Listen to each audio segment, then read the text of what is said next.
two Senate runoff elections on January 5th. My friends John Ossoff and Reverend Raphael Warnock are on the ballot, and control of the United States Senate will likely come down to these two races. That means access to health.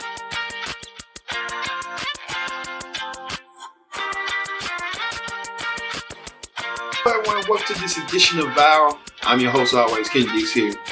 Welcome to Viral as we talk about the two Georgia senators that flipped the state of Georgia from red to blue. I mean, senators-elect John Ossoff and the Reverend Raph Warnock. Man, they made history, and history indeed. But first things first, join in the conversation using the hashtag Viral here on Connect. And thank you all for subscribing here on Viral. So hit that subscribe button. You won't miss a thing. All right, let's get to the viral story of the week. On Viral this week, we talk about the two senator-elect from Georgia, Reverend Raph Warnock and Senator-elect John Ossoff. Yes, their journeys to get to this point was a little bit hard, but they made it. Well, we know that the senators went upon a path to get to election was when Joe Biden won the state of Georgia. Could they do the same and flip the state to what it was blue when Biden defeated Trump for Georgia? It was unprecedented. You never saw it coming. You thought Georgia was going to be red like it was in 2016 for Trump. Things changed as Joe Biden had won, but it even changed even more when the two Senate elections were going on, and it was a close call with this. This is Raphael Warnock. I know that the momentum the Rev and I are building here might seem unstoppable. But listen, Mitch McConnell will not easily give up on his majority in the Senate. And so the Republicans are now spending $80 billion more than Democrats on the air. $80 billion. So here's the deal. We have to be able to fight back to get our message out. We need to raise $15 million from grassroots donors online by Christmas so that we can win both of these seats and win the Senate majority for Democrats, so we can enact legislation to help the people, to deliver health and jobs and justice to the people. So will you pitch in a few extra dollars, $10, $20, split it between our two campaigns, because really the only way we win this fight is to win together. This is our last chance. Please chip in.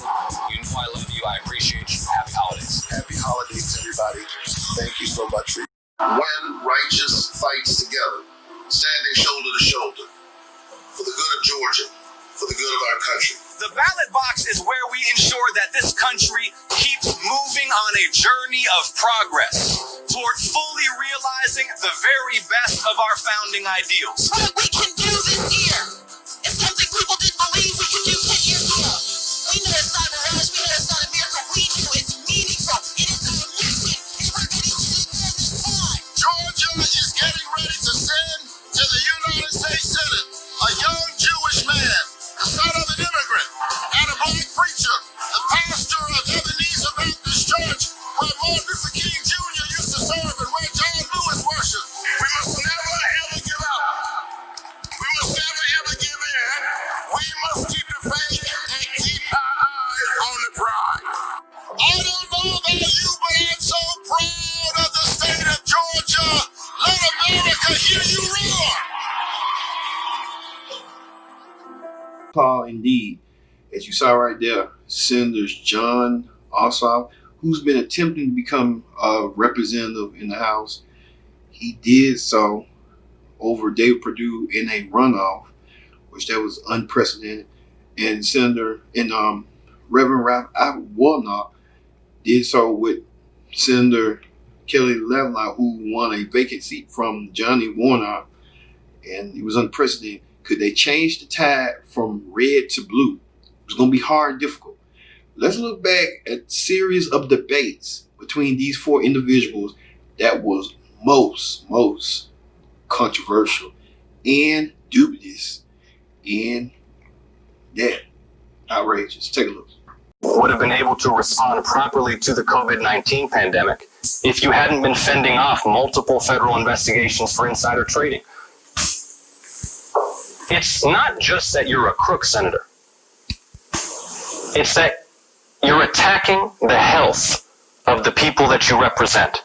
You did say COVID-19 was no deadlier than the flu. You did say there would be no significant uptick in cases. All the while, you were looking after your own assets and your own portfolio, and you did vote 4 times to end protections for pre-existing conditions. 4 times. And the legislation that you tout, the PROTECT Act, it includes loopholes that specifically allow insurance companies to deny policies to Georgians with pre-existing conditions. Can you look down the camera and tell the people of this state why you voted 4 times to allow insurance companies to deny us health coverage because we may suffer from diabetes or heart disease or asthma or have cancer in remission? Why, Senator? To participate in this debate and is represented by an empty podium.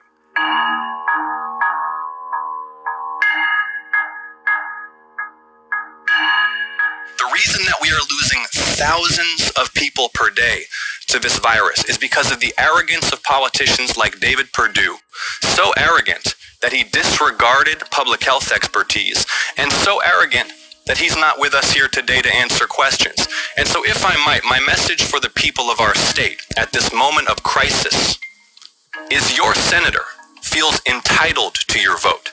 Your senator is refusing to answer questions and debate his opponent because he believes he shouldn't have to. He believes this Senate seat belongs to him. This Senate seat belongs to the people.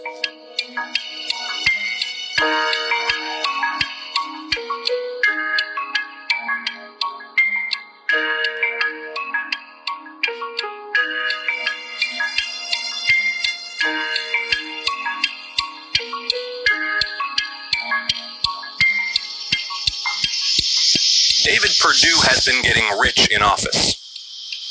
And instead of taking public health expertise and guidance from the CDC and getting that to the people and implementing in policy, he was buying up shares in manufacturers of vaccines and medical equipment, and he's not here because he's afraid he may incriminate himself in this debate.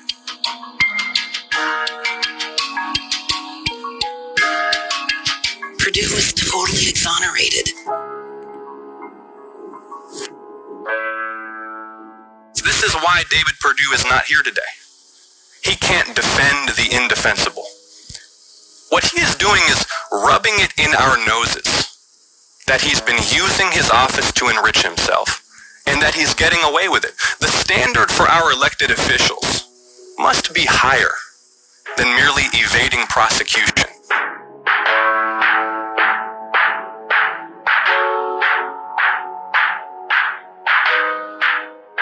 I want to say something personal to President Trump.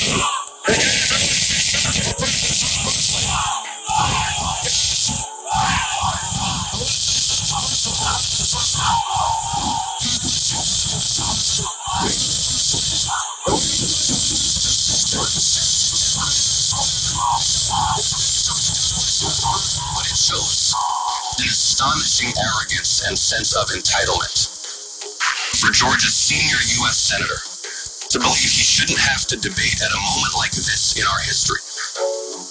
But ultimately, this is so much bigger than David Perdue.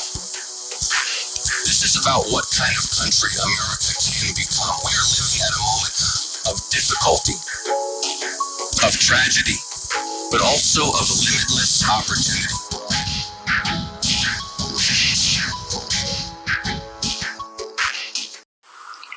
It's the mass incarceration capital of the world. We warehouse 25% of the world's prisoners.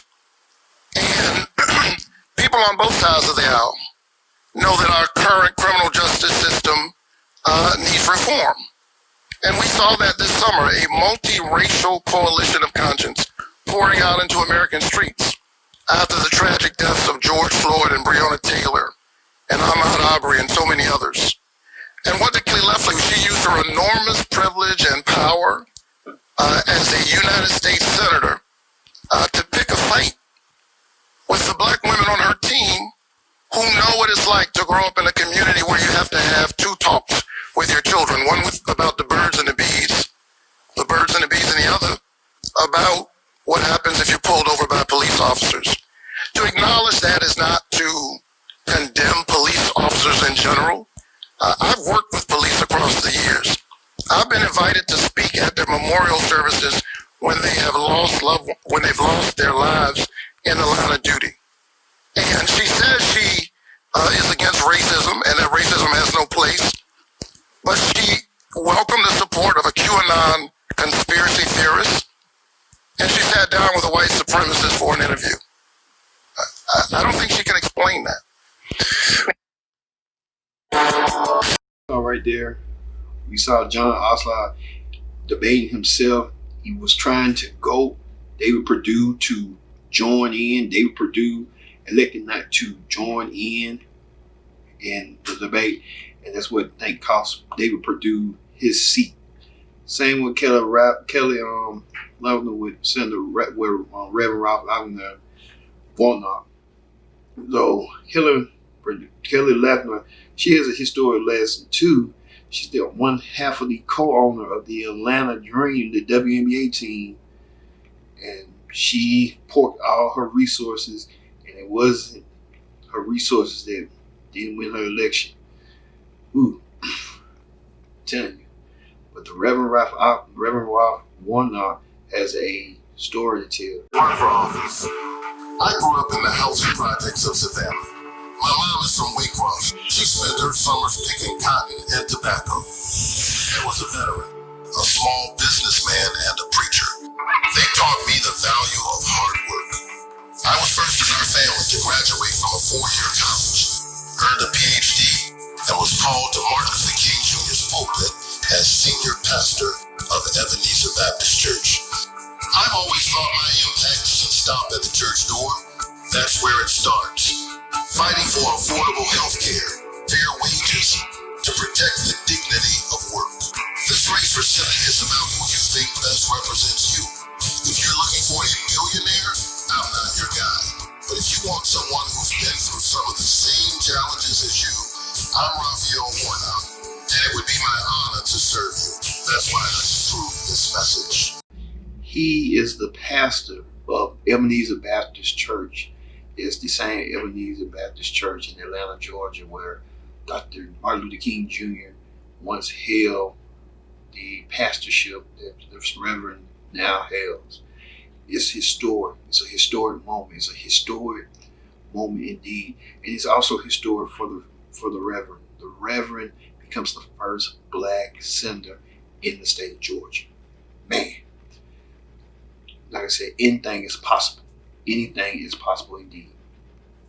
All right, let's hear what you people had to say about this historic Georgia election between Reverend Ralph Warnock and John Ossoff, flipping Georgia from red to blue with the help of Stacey Abrams and the help of Joe Biden and the help of Georgia voters of all around Georgia to get this done. Take a look. There's no better time than now, Sean, and I will say, for the folks who end up seeing this that are like, oh, we don't need another white guy in the Senate. This is not your average white guy.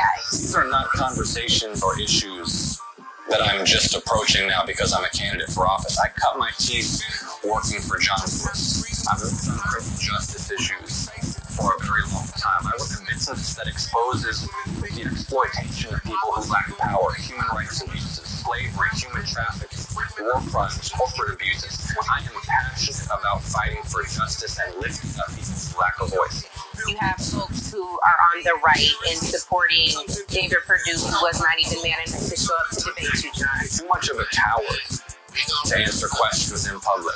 I mean, let's just call this what it is. This is an attack on black voters in Georgia. Right. It was the power of black turnout that delivered this state for Joe Biden and that forced David Perdue and Kelly Loeffler into runoffs. They felt entitled to victory because they believed that this apparatus of voter suppression they've built here since 2013 would keep the lid sealed on the pot. But the will of the people boiled over. How grateful I am. No problem. Oh my God, I am like really screaming on the inside. Yeah, it's my pleasure. I love you. You're all over my social media, so I'm just really excited for our win tonight. But other than that, thank you so much for calling me. It means so much. This is like my total year.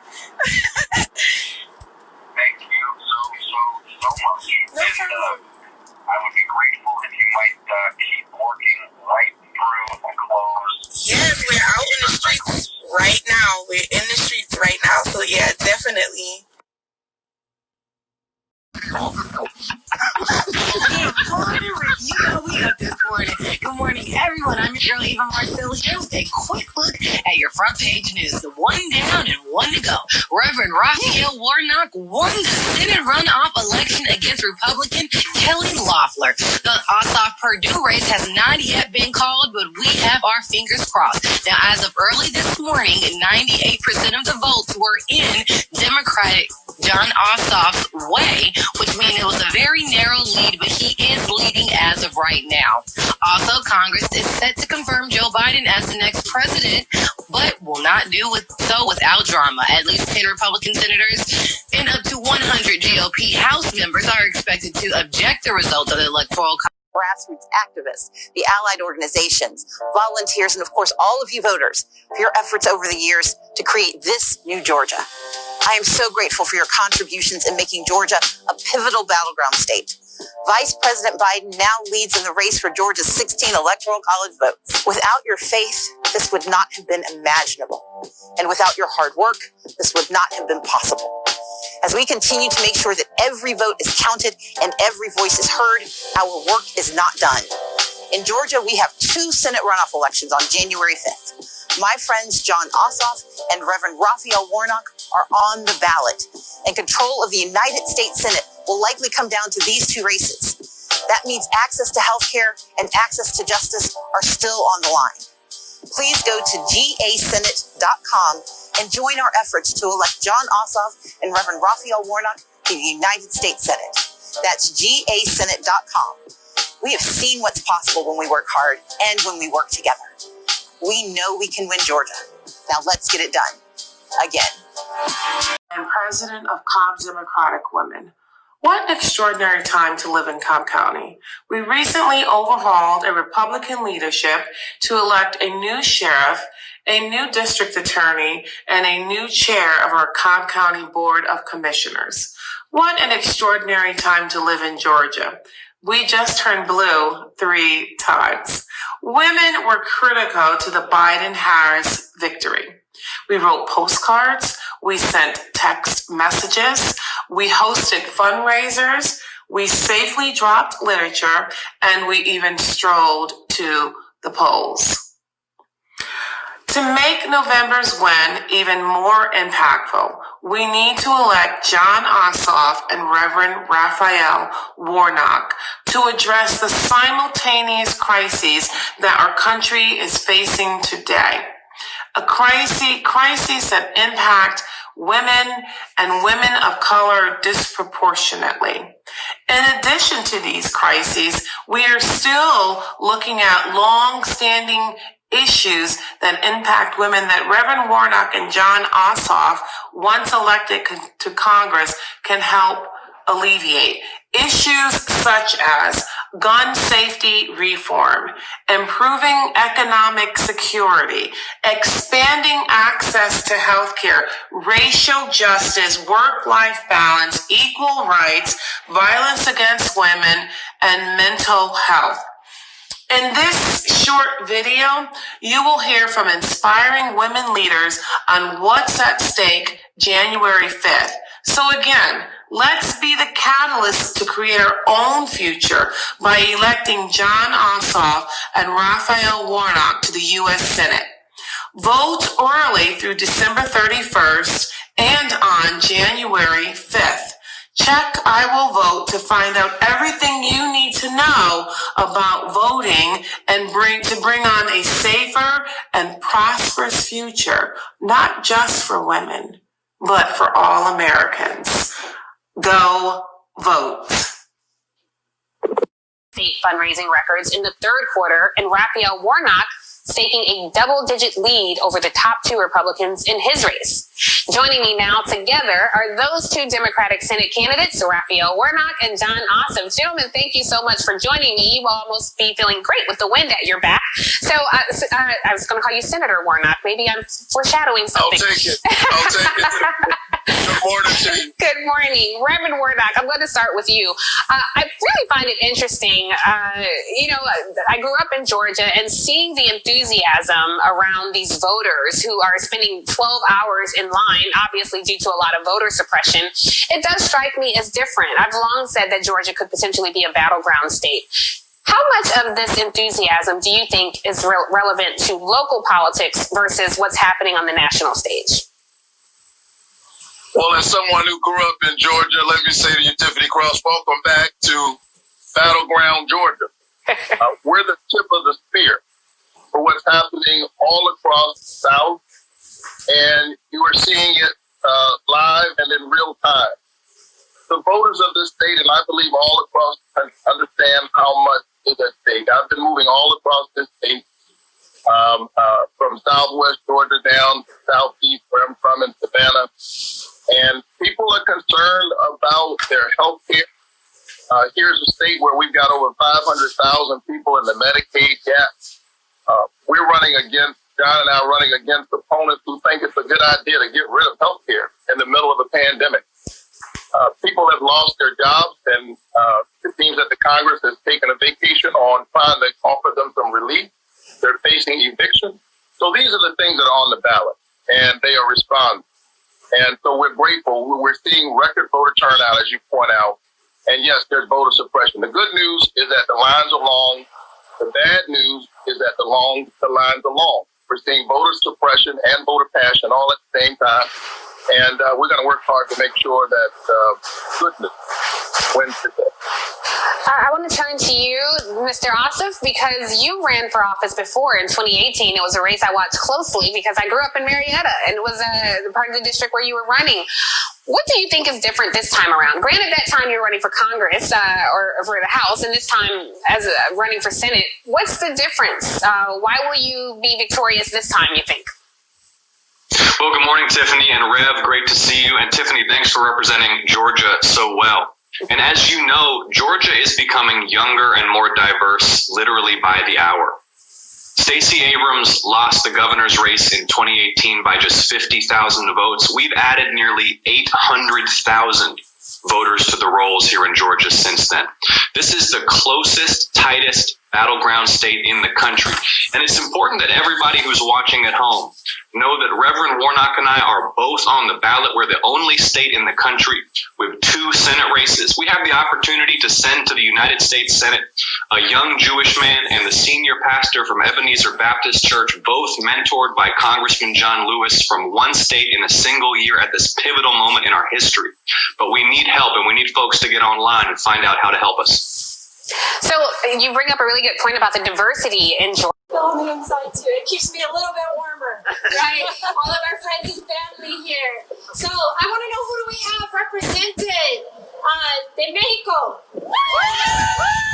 Perfect. De Cuba. Anybody? Yeah, we're kind of alone. Venezuela. Awesome. Brazil. Give me some other countries. Who else do we have on here? Puerto Rico. Norway. I love it. Colombia. Fantastic. So we are totally multicultural this morning. And I love it. This is what Cobb really is. That was part of why I ran for office. I said there are so many communities that are left out of the conversation. So many people that have no clue all of the different decisions that are being made for them, about them, by them. But we believe in a government that is for the people, by the people, right? Yes. That's right. So we're going to make sure our voices are heard, because we're going to... I love it. You guys are A+ students. A+. We are going to vote. And so usually I do a countdown. And I do 1, 2, 3, and I say on the count of 3, I want you to say vote. On the count of 3, I want you to say vote together, because that's what we're going to do. We're going to make sure that our family family and friends, our neighbors, that it's not just us that's casting our vote, but everyone is able to make their voices heard. That is how we're going to support John Ossoff. That is how we're going to support Reverend Warnock. That is how we're going to support Daniel Blackman. So on the count of 3, you guys know what to do, right? 1, 2, 3. Thank you. Hey. Oh, are you serious? How's it going? I'm John. I know who you are. Nice to see you, sir. Good to see you. Wanted to come out here and ask you for your vote on Tuesday. I've already voted for you. I appreciate that. That's not a problem. That wasn't a problem at all. I'm gonna come and give you an elbow bump, all right? Okay, cool, man. No, I couldn't believe, man. This was a big surprise. I didn't realize you were even in the area. We're just knocking some doors in the neighborhood today. Yeah, I came to the rally a couple of weeks ago, and oh, did you really? Yeah, that's how I got your sign. I appreciate you. Make sure, oh man, this is amazing. I wasn't expecting this. I really appreciate the support. Okay. And if you can help get everybody you know out, it's going to be close. Not a problem, man. We're going to, I'm still on the phone, talking to friends, make sure they get out. Okay? Thank you so much. No problem. Thanks for your vote. Take care. Appreciate you. Take care. Thank you. Thank you. All right. Next month, they will decide the balance of power in the U.S. Senate. Yes, the stakes are certainly high. Joining us now is the man challenging one of Georgia's Senate incumbents, Democrat John Ossoff. Thank you so much for being with us. And obviously this runoff election just a month away. Talk about your efforts trying to get voters to head back to the polls. How arduous of a task is this? What are you doing trying to encourage them to do so? Thank you so much for having me, and great to speak with you. And we are just electrifying a grassroots movement here to turn out and make our voices heard in Georgia, because people are feeling hope for the first time in 4 years. Donald Trump is leaving. We now have the opportunity to write the next chapter in American history, to get out of this pandemic and economic crisis, to pass a new Civil Rights Act to secure equal justice for all, to invest in infrastructure and clean energy, to recover economically and get out of this environmental crisis that we face. But we can only do these things by winning these 2 elections in Georgia. So we're communicating to people the stakes and making sure they know that early voting begins in just a couple of weeks on December 14th. You talk about the stakes. As you saw right there, a lot of people optimistic, happy, elated, and you can tell. And they never thought. But this kind of makes the difference in this election, that now the balance of power is shifting from when the Republicans had the majority in the Senate. Now the Democrats have the majority. Now it's 50 Republicans, 50 Democrats. You think that's an even tie, but when it comes to that rule, Vice President-elect Kamala Harris will be the one to break it. She won't favor the Democrats. So it's basically like a 51-50 in a way. So it's historic. It's a historic moment. And kudos to both men. And they'll want to do what they can. And I know their top issues were about the coronavirus pandemic, where a lot of people are struggling, trying to make ends meet, trying to pay their bills, pay their utilities, you name it. They're trying to do it all. This is their moment. This is their time to do so and to help those people out.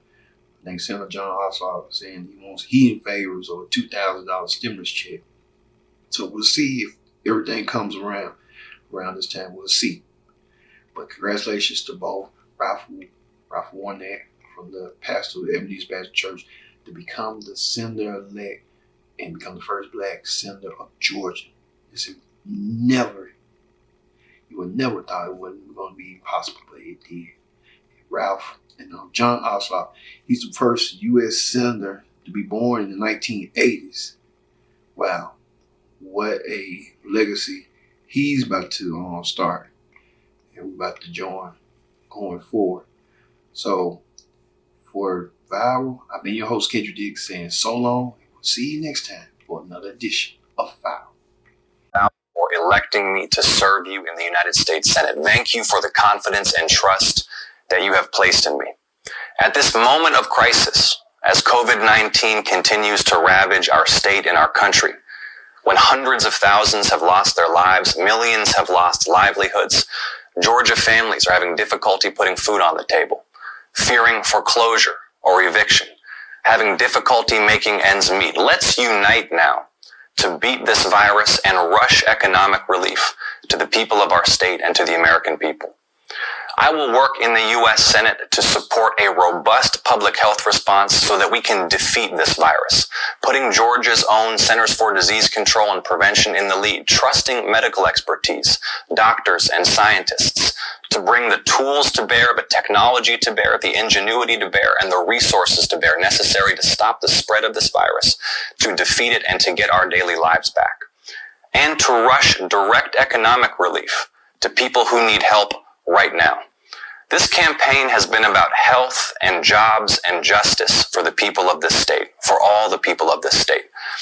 And they will be my guiding principles as I serve this state in the U.S. Senate, ensuring that every Georgian has great health care, no matter our wealth.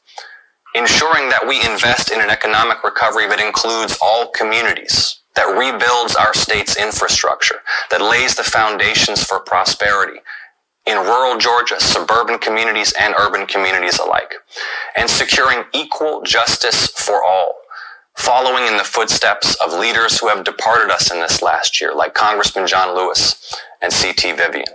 I want to thank the people of Georgia for participating in this election. Everybody who cast your ballot, everybody who put your faith and confidence in our democracy's capacity to deliver the representation that we deserve, whether you were for me or against me, I'll be for you in the U.S. Senate. I will serve all the people of the state. I will give everything I've got to ensuring that Georgia's interests are represented in the U.S. Senate. I want to thank all the volunteers who poured their hearts and souls into this campaign. I want to thank my family for their support and their patience. I want to thank my wonderful wife, Alicia, who as we speak is at the hospital, helping Georgia mothers deliver healthy babies, helping save lives. Let's emulate the spirit of courage and heroism of those who have given so much to the health response to this crisis, as we unite as a people to overcome this challenge of COVID-19 and to build a republic that lives up to our highest ideals of equality in God's eyes and equal justice under the law. Georgia, thank you so much for the confidence that you've placed in me. I am honored by your support, by your confidence, by your trust. And I will look forward to serving you in the United States Senate with integrity, with humility, with honor, and getting things done for the people of Georgia. Thank you so much. As a proud American and as a son of Georgia, my roots are planted deeply in Georgia's soil. A child who grew up in the King Homes housing projects of Savannah, Georgia. Number 11 out of 12 children. A proud graduate of Morehouse College and the pastor of Ebenezer Baptist Church, the spiritual home of Martin Luther King Jr. and Congressman John Lewis. A son of my late father, who was a pastor, a veteran, and a small businessman. And my mother, who as a teenager growing up in Waycross, Georgia, used to pick somebody else's cotton. But the other day, because this is America, the 82-year-old hands that used to pick somebody else's cotton went to the polls and picked her youngest son to be a United States Senator.